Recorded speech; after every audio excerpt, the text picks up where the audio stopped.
Hey there, Max Rich with Totally Electric Guitars. We're talking about some walking bass today, and this lesson is basically a way of learning how to play what you would normally play with chords. You know, like if I'm playing 4 chords.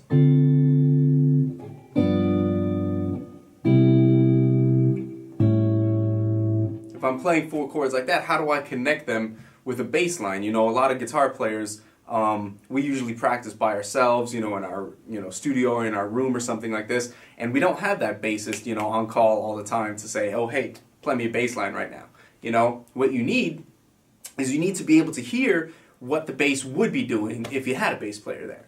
And a good way of going about figuring that out is listening to bass players, you know, or listening to listening to piano players and listening to the left hand, you know, play the bass lines and trying to pick up how different people approach walking bass. Because walking bass is really, it's kind of a style, and it's jazz type style.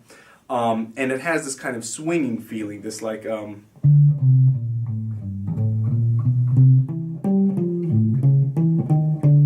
that, you know, kind of, and it could be fast or slow, but it's got that swing to it, you know? And being able to accompany yourself is like a huge advantage, because, you know, if you can do that, and then if you can even throw in a backbeat, you know,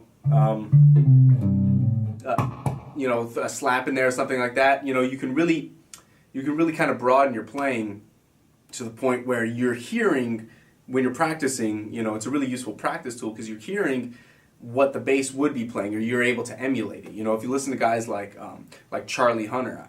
Charlie Hunter is an 8-string guitar player, but he plays bass lines on the low notes, and then, you know, like melody lines on top and chords on top, and that's kind of the style that we're going for in this lesson. So if you are familiar with the progression I played, it's a pretty standard jazz progression. It's a 6-2-5-1, or I guess, you know, 2-5-1-6. If you want to think about it like that. We're in the key of C major, and we're playing basically 4 chords. D minor, A7, well, I guess it's D minor, then G7, then C major 7, and then A7, which takes us back to D minor.